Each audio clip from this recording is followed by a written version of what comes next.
क्या होगा अगर king of hell, demon Lord devil, Lucifer, morning star और दी माइटी एवेंजर्स के बीच में फाइट हो जाए तो कौन जीतेगा? और इन दोनों में से ज्यादा पावरफुल कौन है? King of hell, demon Lord, Lucifer, morning star या एमसीयू के दी माइटी एवेंजर्स? और मुझे पता है कि कुछ एवेंजर्स मर चुके हैं और कुछ एवेंजर्स रिटायर हो चुके हैं, पर क्योंकि फिलहाल नए एवेंजर्स की टीम का कोई भी अता पता नहीं है, इसलिए ये कंपैरिजन पुरानी दी माइटी एवेंजर्स की टीम पर ही बेस्ड होगा। और इस कंपैरिजन के लिए हम सभी एवेंजर्स को 3 लेवल में डिवाइड करेंगे, जिसमें जैसे जैसे लेवल बढ़ेगा वैसे वैसे एवेंजर्स की पावर्स भी बढ़ती जाएंगी। तो सबसे पहले बात कर लेते हैं लेवल 1 एवेंजर्स की, जिसमें ऐसे सुपर हीरोज होंगे जिनके पास कोई भी सुपर पावर्स नहीं है, और इसमें आएंगे हॉकाई, ब्लैक विडो, फैल्कन और कैप्टन अमेरिका। तो इन सब कैरेक्टर्स को लूसीफर इजीली हरा सकता है, या सिर्फ अपनी जगह पे खड़े होकर इनको अटैक करने देकर इनके थकने का वेट कर सकता है, क्योंकि इनके किसी भी पावरफुल से पावरफुल अटैक का भी लूसीफर पर कोई भी असर नहीं होगा। या फिर अपनी सुपर स्पीड से एक ही सेकंड में इन सभी को मार सकता है, हेल फायर से इन सभी की बॉडी को जला सकता है, या इनकी सोल्स को हमेशा के लिए हेल में ट्रैप भी कर सकता है, और इनमें से कोई भी लूसीफर को टच भी नहीं कर पाएगा। जिसके बाद बात करें लेवल 2 की, तो लेवल 2 में आता है मिड लेवल सुपर हीरो, जो कि पावरफुल तो है पर एक लिमिट तक, जिसमें आते हैं Black Panther, War Machine, Spider Man, Ant Man और विजन। और इसमें स्पाइडरमैन को छोड़कर हर किसी के पास अपनी स्पेशल पावर्स, वेपन्स और टेक्निक्स हैं। जिसके बाद अब बात कर लेते हैं फाइट कंपैरिजन की, और जानने की कोशिश करते हैं कि अगर इस ग्रुप और लूसीफर के बीच में फाइट हो जाए तो कौन जीतेगा, और क्या ये ग्रुप लूसीफर को हरा सकता है? तो सबसे पहले बात करें वॉर मशीन की, तो लूसीफर अपनी हेल फायर से वॉर मशीन के टाइटेनियम के आर्मर और उसके अंदर वॉर मशीन दोनों को मेल्ट कर सकता है। ब्लैक पैंथर का सूट वाइब्रेनियम से बना है, जो कि यूनिवर्स की सबसे पावरफुल और स्ट्रॉन्ग मेटल्स में से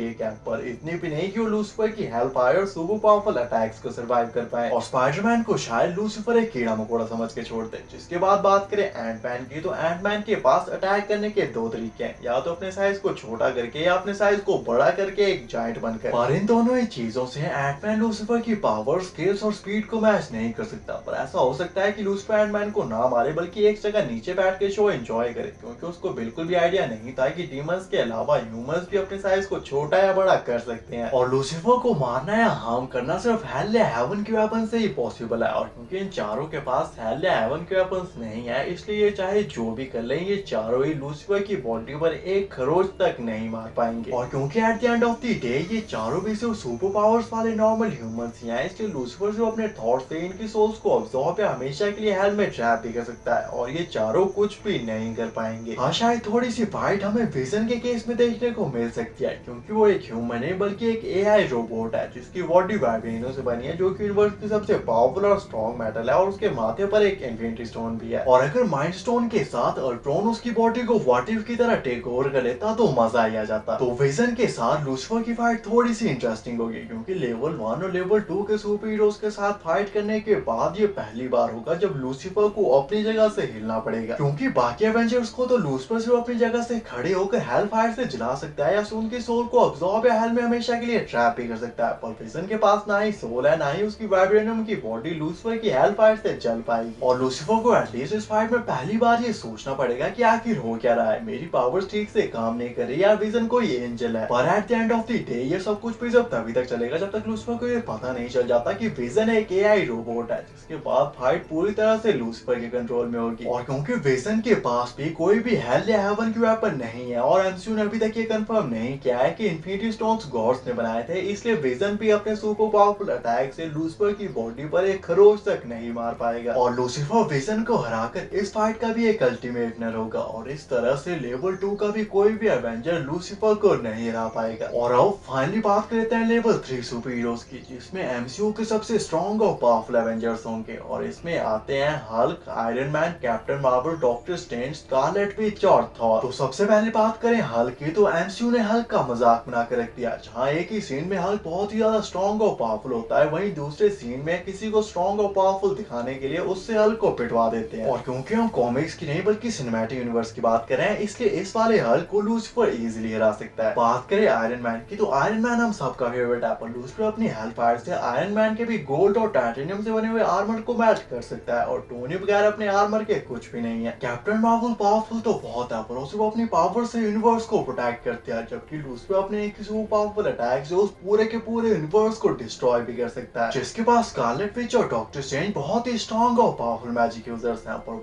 वांडा अपनी रियलिटी बेंडिंग टेक्निक से क्या ही चेंज कर लेगी और डॉक्टर स्ट्रेंज फ्यूचर की 14 करोड़ पॉसिबिलिटीज को देख के कैसा ही ऐसा सिनेरियो बना लेगा जिससे वो डीमन लॉर्ड डेविल को हरा पाए। और ये पांचों भी इतने ज्यादा स्ट्रॉन्ग और पावरफुल होने के बावजूद ह्यूमंस ही हैं जिसकी बॉडी के अंदर सोल्स भी है और लूसिफर सिर्फ अपने एक थॉट से उनकी बॉडी को हेल फायर से जला सकता है, उनकी सोल्स को डिस्ट्रॉय या हेल में हमेशा के लिए ट्रैप भी कर सकता है जहाँ से वो कभी भी वापस नहीं आ पाएंगे। पर अगर लूसिफर ने ऐसा भी नहीं किया तो इनमें से कोई भी लूसिफर के एक सुपर पावरफुल पंच तक को सर्वाइव नहीं कर सकता। और क्योंकि इनमें से भी किसी के पास हेल या हेवन की वेपन नहीं है इसलिए इनमें से भी कोई भी लूसिफर को एक खरोच तक नहीं मार पाएगा। हाँ, अगर वांडा अपने रियलिटी बेंडिंग टेक्निक से किसी चीज को हेवन या हेल की वेपन में बदल दे वो अलग बात है। जिसके बाद अब बात लेते हैं एमसीयू के सबसे powerful Avenger God of thunder Thor की और जानने की कोशिश करते हैं कि क्या थॉर लूसिफर को हरा पाएगा। तो इस फाइट में थॉर लूसिफर को थोड़ा एंटरटेन करेगा क्योंकि जहाँ पे लूसिफर डीमन लॉर्ड डेविल है वहीं पे थॉर एक गॉड है और शायद से थॉर का स्टॉर्म ब्रेकर एक गॉडली वेपन है, इसलिए शायद वो अपने स्टॉर्म ब्रेकर से लूसिफर को मार सकता है। क्योंकि हेल या हेवन के वेपन से लूसिफर को मारना या हार्म करना